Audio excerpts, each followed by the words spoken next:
मला लग्नाची भीती वाटत होती, कारण लग्नाच्या नावाखाली मुलींशी जो गोंधळ केला जातो त्याची मला भीती वाटायची.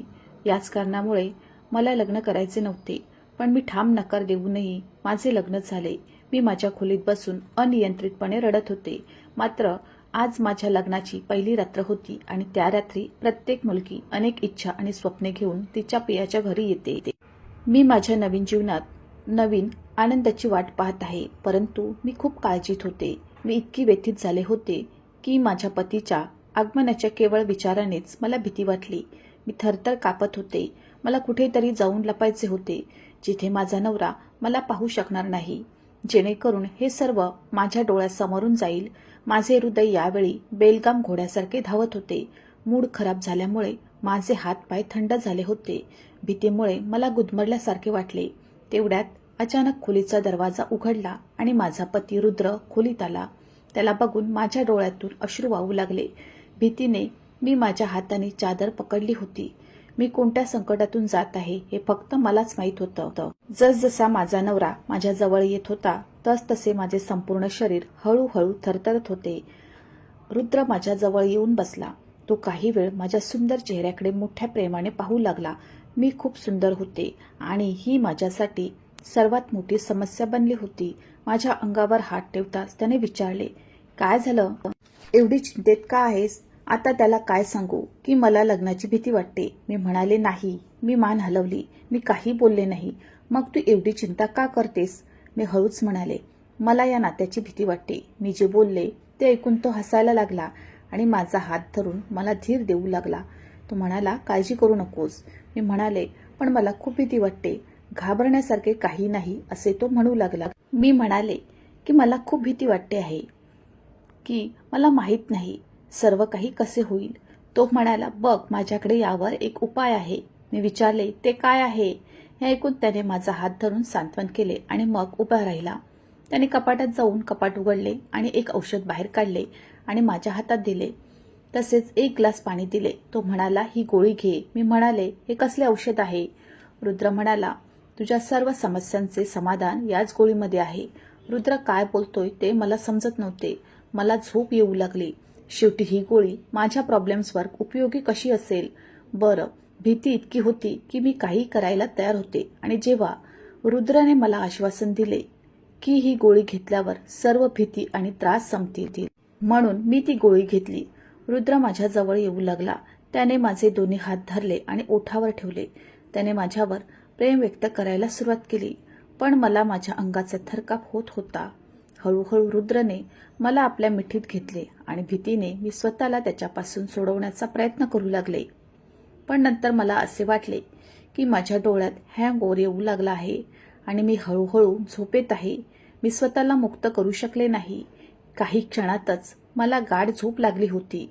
लग्नाच्या काही दिवस आधीपासून लग्न झालेल्या माझ्या मैत्रिणी माझ्यासोबत बसल्या. त्याने मला सांगितले की काही दिवसांनी तुझेही लग्न होणार आहे, त्यामुळे या नात्याबद्दल तू आमच्याकडून काही माहिती घेणे महत्त्वाचे आहे. लग्नाच्या नात्याबद्दल मी पूर्णपणे अनभिज्ञ होते. त्यामुळे जेव्हा माझ्या मैत्रिणींनी मला या नात्याबद्दल सांगितले तेव्हा मला या नात्याची थोडी भीती वाटू लागली, कारण त्याची बोलण्याची पद्धत अशी होती. ती म्हणू लागली की लग्नाच्या पहिल्या रात्री नवऱ्याला बायकोची अजिबात दया येत नाही आणि तू छान सेलिब्रेट करू शकतो. तुझं सुंदर सौंदर्य पाहून तुझा नवरा तुझ्यासोबत राहणार नाही, असं बोलून ती गप्प झाली आणि हसायला लागली. तिच्या अर्थपूर्ण शब्दांनी हृदय धडधडू लागले. माझे मन आणि माझ्या संवेदना दोन्ही उडवले होते. माझ्या मैत्रिणींनी मला सांगितलेल्या लग्नाच्या रात्रीचा नकाशा. आता माझ्या लग्नाचा दिवस जवळजवळ येऊ लागल्याने मला त्या रात्रीची भीती वाटू लागली होती. माझ्या मनाला कुठेतरी शांतपणे जायचे होते. म्हणूनच लग्नाच्या रात्री माझा नवरा आला तेव्हा मी खूप घाबरले. तो माझ्यासमोर काय करेल माहीत नाही, पण रुद्राने माझे म्हणणे ऐकून समजून घेण्याचा प्रयत्न केला. त्याने बहुधा मला झोपेची गोळी दिली. ती घेतल्यावर मी थोड्याच वेळात झोपी गेले. मला माझ्या लग्नाची रात्र अजिबात आठवत नव्हती. हो, माझ्या नवऱ्याने माझ्याकडून त्याचा हक्क हिरावून घेतल्याची भावना माझ्या मनात होती, पण कदाचित सत्य इतके भयंकर होते की माझे विचारही तिथपर्यंत पोहोचू शकले नाहीत आणि मी अजूनही त्या सत्यापासून अनभिज्ञ होते. जे नंतर मला कळेल की लग्नाच्या पहिल्या रात्री माझे काय झाले होते. बरं, मी सकाळी उठले तेव्हा माझे संपूर्ण शरीर दुखत होते. मी मागे वळून पाहिले तेव्हा माझ्या कमरेमध्ये वेदनेची लाट उठू लागली आणि मी वेदनेने ओरडले. माझ्या शेजारी पडलेले माझे पती लगेच उठून बसले आणि विचारले, काय झाले रीमा? मी म्हणाले, मला माहीत नाही, माझे डोके खूप जड वाटत आहे आणि माझ्या शरीरातही वेदना होत आहे. ही रात्र मला अजिबात आठवत नाही. मला कळत नाही की माझे चक्कर येणे, डोके धरावे की परत दुखत आहे. मी पलंगाकडे पाहिले तर माझ्या हातातील काचेच्या बांगड्या तुटून पलंगावर विखुरलेल्या होत्या. कष्टाने माझी उशी पलंगावर ठेवली. पलंगावर हात ठेवला आणि कष्टाने उठले आणि पलंगाच्या मुकुटाला टेकून बसले. माझे केस मोकळे होते आणि माझ्या विस्कटलेल्या अवस्थेमुळे मला जाणवले की माझ्या पतीने रात्री माझ्याशी अजिबात प्रेमाने वागले नाही. इच्छा असूनही मला वेदना सहन होत नव्हत्या आणि त्यामुळेच वेदनेच्या तीव्रतेमुळे माझ्या डोळ्यातून अश्रू वाहू लागले. मला असे रडताना पाहून रुद्रही उठून खाली बसला. तो म्हणाला, बघ, हे सगळं घडतं. तू स्वतःला याची सवय करून घे आणि तरीही ती लग्नाची पहिली रात्र होती, त्यामुळे तुला जास्त वाटेल, पण हळूहळू तुला याची सवय होईल आणि मग पत्नी सुंदर असताना पुरुष आपल्या भावनांवर नियंत्रण कसे ठेवेल. आणि मग रात्री तू खूप घाबरलीस.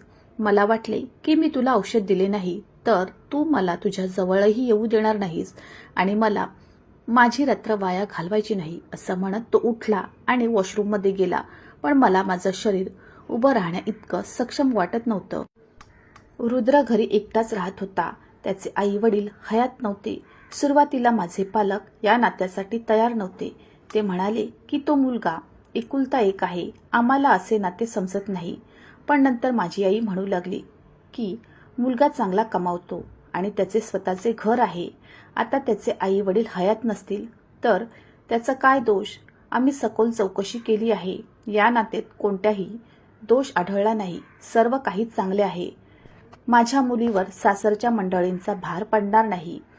मला माहीत नव्हते की लग्नाच्या रात्रीच माझी अशी अवस्था होईल की मला उभेही राहता येणार नाही. आंघोळ करून रुद्र बाहेर आला तेव्हा तो मला म्हणाला, बघ, माझ्या घरी सध्या तुझी सेवा करायला कोणी नाही, त्यामुळे घराची काळजी घ्यावी लागते. त्याच्या या म्हणण्याला माझा काही आक्षेप नव्हता, पण या क्षणी त्याला नाश्ता बनवणं मला योग्य वाटत नव्हतं. त्याचे म्हणणे सांगून तो खोलीतून निघून गेला होता. लवकर उठ, बाहेर ये आणि माझ्यासाठी नाश्ता कर. अंथरुणावरून उठल्यावर मला माझी पाठ मोडणार आहे असे वाटले. कमरेवर हात ठेवून मी आंघोळ करून खोलीबाहेर गेली. रुद्र बाहेर लॉन्जमध्ये बसून हसत हसत फोनवर कोणाशी तरी बोलत होता. पण तो ज्या गोष्टी बोलत होता त्यामुळे माझ्या लाजेने पाणी पाजले होते. मागच्या रात्रीचे क्षण तो कोणासोबत शेअर करत होता तेही अगदी निर्लज्जपणे मला माहीत नाही.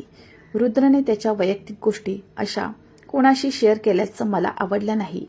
पण मी पहिल्या रात्रीची वधू होते. अशा प्रकारे मी आता रुद्रला काही बोलू शकत नव्हते. मला वाटले की मी नंतर रुद्रला सांगेन की बाहेर अशा गोष्टी बोलू नका. मी लगेच डोळे मिटून किचनमध्ये गेले. कष्टाने मी माझ्यासाठी आणि रुद्रसाठी नाश्ता तयार केला. नाश्त्याच्या वेळी मी संकोचपणे रुद्रला हे सांगितले. मी म्हणाले, रुद्र, माझ्या पाठीत खूप दुखत आहे, त्यामुळे कदाचित आज रात्री मी तुला वेळ देऊ शकणार नाही आणि प्लीज मला डिस्टर्ब करू नकोस. त्यावेळी रुद्र चहा पित होता. माझे बोलणे ऐकून त्याचा कप त्याच्या ओठाजवळ सरकत थांबला. तो म्हणाला, बघ, मी तुझ्याकडून अशी सबब ऐकू शकत नाही. मला लवकरात लवकर मूल हवे आहे, म्हणूनच मी तुझ्याशी लग्न केले. त्याचे बोलणे ऐकून माझे मन अस्वस्थ झाले. त्या रात्री माझ्यासोबत काय झाले हे मला माहीत नव्हते, परंतु माझी स्थिती पाहता मी कदाचित पुन्हा त्या समस्येतून जाण्यास सक्षम नव्हते.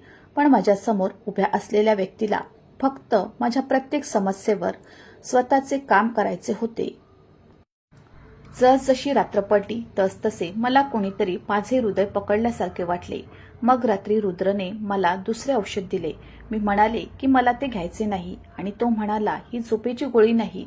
मी म्हणाले, मग हे औषध कशासाठी आहे? लवकर गर्भधारणा होण्यासाठी हे औषध असल्याचे त्याने सांगितले. हे ऐकून मी काही वेळ त्याच्या चेहऱ्याकडे बघतच राहिले की तो काय बोलतोय. ते लवकर होते. माझ्या लग्नाला कोणती 4-5 वर्षे झाली होती. लग्न होऊन 4 दिवसही झाले नव्हते आणि माझे सासू सासरेही हयात नव्हते, ज्यांना त्यांच्या नातवाला आणि नातीला पाहण्याची घाई झाली होती. शेवटी तो मला इतक्या लवकर गर्भवती होण्यासाठी औषधे का देत होता? मी म्हणाले, रुद्र, आता इतक्या लवकर का? आमच्या लग्नाला काही दिवसच झाले आहेत. 2-4 वर्षानंतर मुलाची आरामात योजना करेल. सध्या हे आमचे मौज मजेचे आणि आनंदाचे दिवस आहे. तो म्हणू लागला, मला काही कळत नाही. कदाचित तुला कल्पना नसेल की मला मूल होण्याची किती घाई आहे. मला मुलं खूप आवडतात. मला मुले जास्त हवी होती आणि म्हणूनच लग्न लवकरात लवकर व्हावे आणि माझ्या घरात लहान मुलांचे हास्य गुंजावे म्हणून मी तुझ्याशी लग्न केले. तुला 1 वर्ष मूल होणार की नाही हे तपासण्यात आणि त्यानंतर तुला औषध देण्यात मला वेळ घालवायचा नाही, असे म्हणत त्याने औषध माझ्या तोंडात ठेवले आणि पाण्याचा ग्लास दिला. पाणी पिऊन मी औषध आत घेतले, पण आदल्या रात्रीची बेशुद्धी पुन्हा मला ओव्हरटेक करायला लागली. तेव्हा आश्चर्य वाटले. तेव्हा दुसरे औषध असेल तर विचार करण्याची माझी मनाची कुवत नव्हती. मग मला झोप का येत होती? मी एवढी बेशुद्ध का होत होते? आणि मग मला काहीच भान राहत नव्हते. मी पुन्हा झोपेच्या खोल अवस्थेत पडले होते. मी बेशुद्ध असताना देखील मला माझ्या कानात माझे आक्रोश ऐकू येत होते, कारण मला खूप वेदना होत होत्या. वेदना इतक्या तीव्र होत्या की गाढ झोप असूनही मी रडत होते. सकाळी दुखण्यामुळे माझे डोळे उघडले. त्यावेळी माझ्या कमरेला खूप दुखत होते, म्हणून मी रुद्रला उठवले. मी म्हणाले, माझ्या कमरेत खूप दुखत आहे. मला ते सहन होत नाही. मला डॉक्टराकडे घेऊन जा. पण तो चिडून म्हणाला, अजून दिवसही गेलेला नाही. तू माझी झोप का नष्ट करतेस? मी तुला पेन किलर देईन, तू खा. त्यांनी मला औषध दिले आणि जे घेतल्यावर माझ्या दुखण्यात थोडासा फरक पडला आणि मी पुन्हा झोपी गेले. पण सकाळी उठल्याबरोबर वेदना पुन्हा वाढू लागल्या. आता हे रोजचेच झाले होते. मी सलग 8 दिवस अशाच त्रासातून जात होते. पण रुद्राला माझ्या कुठल्याच प्रॉब्लेमची जाणीवच नव्हती असं वाटत होतं. एके दिवशी तो ऑफिसमधून परतल्यावर मी त्याला मला आईच्या घरी सोडायला सांगितले. रुद्रापासून दूर राहण्याचं हे एकच निमित्त होतं. तो म्हणाला, जोपर्यंत मला मूल होत नाही तोपर्यंत मी तुला कुठेही पाठवणार नाही. असा प्रश्नच येत नाही. मला समजले नाही की त्याला मुले होण्याची इतकी का घाई झाली. प्रत्येक गोष्ट आपापल्या वेळेत घडते. मूल होणे किंवा न होणे हे माझ्या हातात नव्हते. 8 दिवसात माझी अवस्था अशी झाली होती की मला चालताही येत नव्हते. आता तर पेन किलर खाल्ल्यानंतर माझ्या पोटातही बिघाड झाला होता. मी रुद्रला डॉक्टरांकडे नेण्यास सांगितले असता त्याने हे मान्य केले नाही आणि सांगितले की डॉक्टर तुम्हाला पेन किलर देतील. पण यावेळी तो घराबाहेर पडताच मी माझ्या आईला बोलावून घेतले आणि तिच्यासोबत एका महिला डॉक्टरांकडे गेले. मी तिला सांगितले की मला पाठदुखी आणि खालच्या ओटी पोटात दुखत आहे आणि माझा हात अजूनही माझ्या पोटावर होता. मला हा त्रास 8 दिवस सतत सहन होत नव्हता. माझ्या डॉक्टरांनी मला तपासले तेव्हा मी माझ्या कानाला हात लावू लागले आणि तिने मला जे सांगितले ते ऐकून मी श्वास घ्यायला विसरले. मी डोळे उघडून डॉक्टरांचे ऐकत होते. तिने जे सांगितले ते खरे असू शकत नाही. माझ्या कानावर विश्वास बसत नव्हता. मी मान हलवली. मी म्हणाले, हे असं होऊ शकत नाही. तुमचा काही गैरसमज झाला असेल. ती म्हणाली, अशी अनेक प्रकरणे माझ्या समोर येतात, त्यामुळे मला कळते की तुला काय झाले आहे. मग ती मला विचारू लागली, तुझा नवरा तुझ्या जवळ येतो तेव्हा तुला भान नसते का? मी नाही म्हणाले आणि मान हलवली, कारण रुद्र मला लवकर गरोदर होण्यासाठी दररोज औषधे द्यायचा आणि ते घेतल्याबरोबर मी गाढ झोपेत जायचे. पण लेडी डॉक्टरने जे सांगितले ते ऐकून मला रुद्रचा संशय येऊ लागला. ती माझ्याशी खोटं बोलेल किंवा रुद्रच्या विरोधात माझं ऐकेल. त्या डॉक्टरांशी माझं वैयक्तिक वैर नव्हतं. ती एक डॉक्टर होती आणि तिचा पेशा होता फक्त तिच्या रुग्णांची तपासणी आणि उपचार करणे. माझ्यासोबत घडलेली गोष्टही तिने सांगितली असावी. डॉक्टरांच्या म्हणण्यावर विश्वास ठेवण्याशिवाय माझ्याकडे दुसरा पर्याय नव्हता. आता माझ्या मनात रुद्रबद्दल शंका निर्माण झाली होती. डॉक्टर म्हणाले, जर तुझा नवरा तुझ्यावर प्रेम करतो तर तो फक्त झोपेच्या गोळ्या देऊन तुझ्याजवळ का येतो? त्याचे कारण काय? असे प्रश्न ऐकून मला रुद्रचा आणखीनच संशय आला. पण सत्य काय ते मला कसे कळणार? कारण मी ते औषध घेण्यास यापूर्वी अनेकदा नकार दिला होता, पण त्याने माझे ऐकले नाही.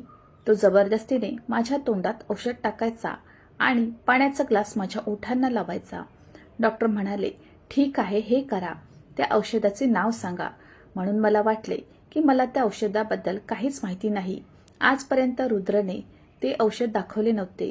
तो त्याच्या कपाटातून ते औषध काढायचा आणि मला द्यायचा.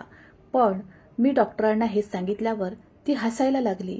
ती म्हणाली, ते कोणते औषध आहे जे तुझा नवरा एवढा गुपचूप ठेवतो आणि तुला नकार देऊनही रोज देतो?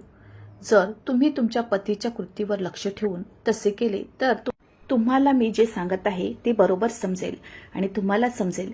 डॉक्टर मला या सर्व गोष्टी सांगत होते. त्यावेळी मी त्या लेडी डॉक्टरच्या खोलीत एकटीच होते आणि ती डॉक्टर होती.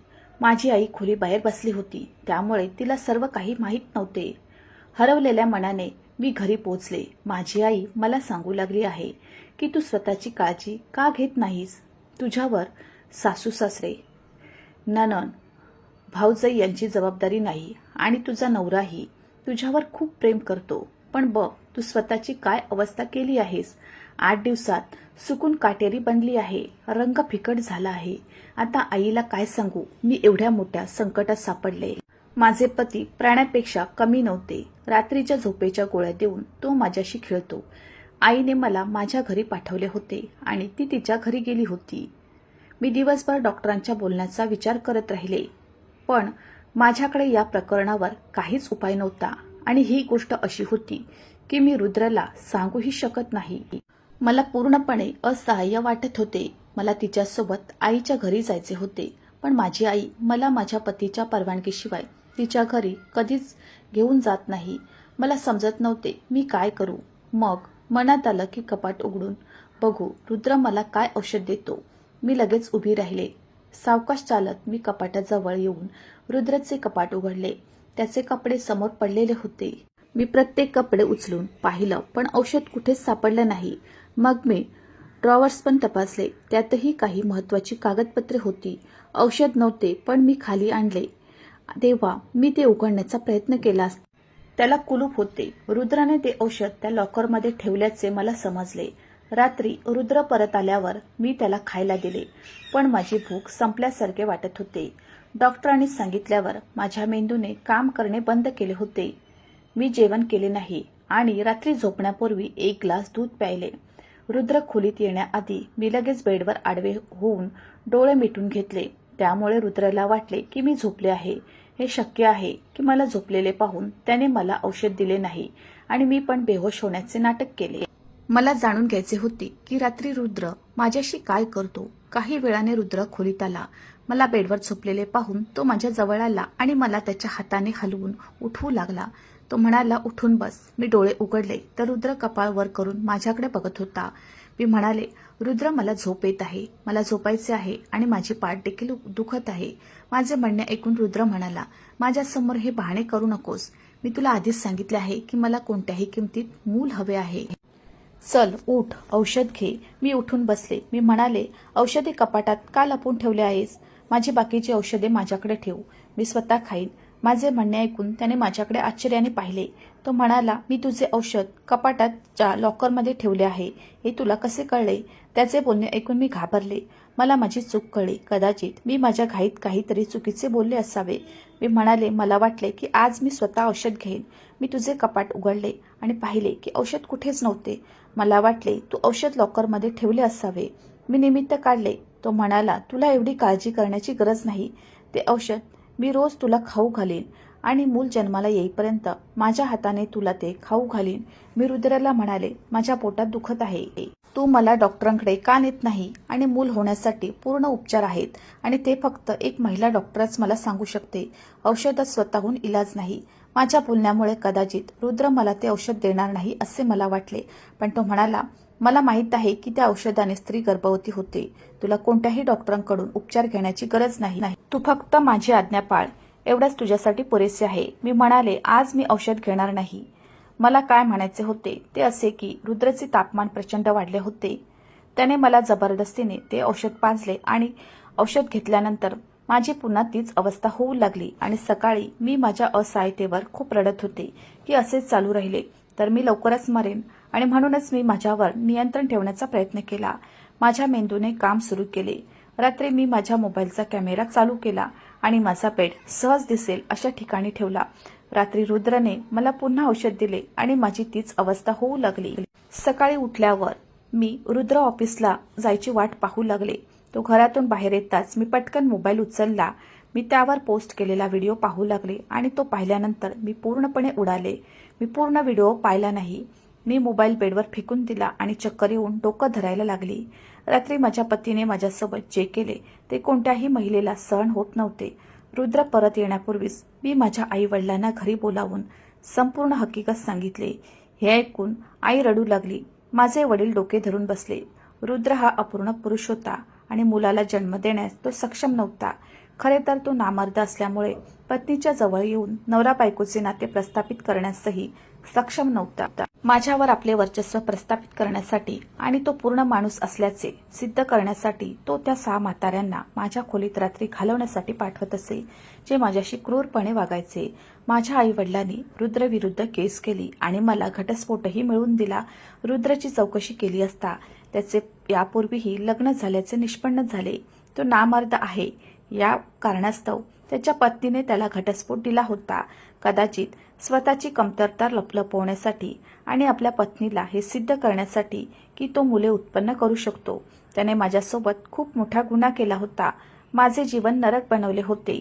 मी लेडी डॉक्टरांकडे गेले असता तिने मला सांगितले की तुझ्यावर बलात्कार होत आहे आणि एकापेक्षा जास्त व्यक्ती ते करत आहेत. हे खोटे नव्हते. रुद्र मला गरोदर राहण्याच्या बहाण्याने झोपेच्या गोळ्या देत असे, जेणेकरून तो माझ्यासोबत हा घाणेरडा खेळ खेळू शकेल आणि त्याच्या मनाला दिलासा देण्यासाठी आणि त्याच्या पहिल्या पत्नीला तो पुरुष असल्याचे दाखवण्यासाठी. त्याने माझे आयुष्य उद्ध्वस्त केले. मला सावरायला 1 वर्ष लागलं, कारण रुद्राने मला 2 महिन्यात दिलेली वेदना आणि त्रास मला मान्य नव्हता. मग माझ्या पालकांनी माझ्यासाठी दुसरे नाते पाहिले. यावेळी संपूर्ण कुटुंब तिथे होते. होय, मुलगा विवाहित होता आणि आधीच एक मुलगी होती. मुलाच्या जन्मानंतर त्यांच्या पत्नीचे निधन झाले, पण याला ना मला काही आक्षेप होता ना माझ्या आईवडिलांचा. आणि आज मी माझ्या सासरच्या घरी आनंदाने राहत आहे. माझा नवरा माझ्यावर प्रेम करतो, माझ्या प्रत्येक गरजेची काळजी घेतो आणि मी देखील त्याच्या मुलीला खऱ्या अर्थाने स्वीकारले आहे आणि तिच्यावर खऱ्या आईसारखे प्रेम केले आहे. त्याने मला कितीही त्रास दिला, देवाने मला चांगला नवरा देऊन त्याची भरपाई केली. मला इतका प्रेमळ जोडीदार दिल्याबद्दल मी माझ्या देवाचे आभार मानते. ही बाब लक्षात घेऊन मुलीचे पालक आपला जावई म्हणून एकट्या मुलाची निवड करण्यास प्राधान्य देतात.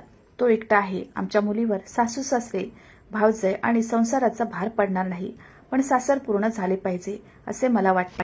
जेव्हा मुलीला सासू आणि सासरे असतात तेव्हा मुलगी तिच्या सासू सासऱ्यांसोबत आनंदी राहते, कारण पतीने मागून काही चूक केली तर सासू आणि सासरे हजर असतात. त्याला शिव्या देतात, त्याला योग्य मार्ग दाखवण्यासाठी आणि समजून घेण्यासाठी त्याच्या डोक्यावर त्याच्या पालकांचा हात असतो. मित्रांनो, मला आशा आहे की तुम्हाला आमची कथा आवडली असेल. कथा आवडली असेल तर व्हिडिओला लाईक करा. चॅनलवर नवीन असाल तर चॅनलला सबस्क्राईब करा आणि हो, नोटिफिकेशन बटन दाबा, जेणेकरून तुम्हाला पुढील अपडेट सर्वात आधी मिळतील. तुमचा मौल्यवान वेळ कथा ऐकण्यासाठी दिल्याबद्दल धन्यवाद.